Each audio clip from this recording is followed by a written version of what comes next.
बरेली में हुआ विचित्र बच्चे का जन्म, अगले दिन ही उसकी मृत्यु।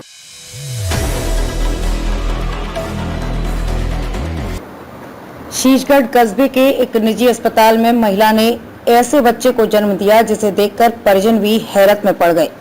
उसकी आंखें बड़ी बड़ी और पूरा शरीर सफेद था, त्वचा जगह जगह फटी हुई थी।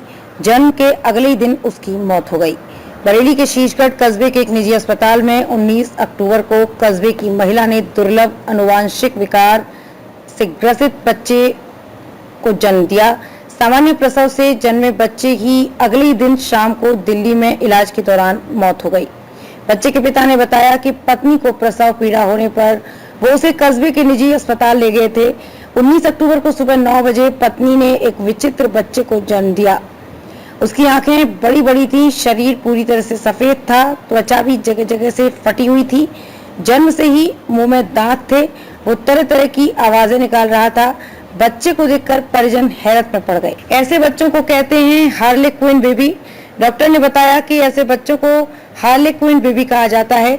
उन्होंने उसे दिल्ली ले जाने की सलाह दी। तुरंत ही परिजन बच्चे को लेकर के एम्स दिल्ली के लिए रवाना हुए। अगले दिन शाम को करीब 8 बजे बच्चे की मौत हो गई। शीशगढ़ लौटकर परिजनों ने बच्चे के शव को दफना दिया। विचित्र बच्चे के जन्म को लेकर कस्बे में तरह तरह की चर्चाएं होती रहीं। 1.5 वर्ष में 3 मामले। जिले में 1.5 वर्ष में इस तरह के 3 मामले सामने आ चुके हैं। जून 2023 में राजेंद्र नगर स्थित निजी अस्पताल में हार्लेक्विन बेबी का जन्म हुआ था। सितंबर 2023 में बहेड़ी सामुदायिक स्वास्थ्य केंद्र पर इसी तरह का बच्चा जन्मा था। बीमारी का कारगर इलाज नहीं। डॉक्टरों के मुताबिक ये विकार माता पिता से नवजात को ऑटोसोमल रिसेसिव पैटर्न से मिलता है, जो जीन के उत्परिवर्तन से होता है। शरीर में प्रोटीन और म्यूकस मेम्ब्रेन की गैर मौजूदगी की वजह से बच्चे की ऐसी हालत हो जाती है। बाल रोग विशेषज्ञ डॉक्टर कामेंद्र ने बताया कि इस बीमारी में बच्चे के शरीर में तेल बनाने वाली ग्रंथियां न होने से त्वचा फटने लगती है। इस तरह के बहुत कम मामले ही सामने आते हैं। अक्सर जन्म के दौरान या कुछ घंटों बाद ही बच्चे की मौत हो जाती है।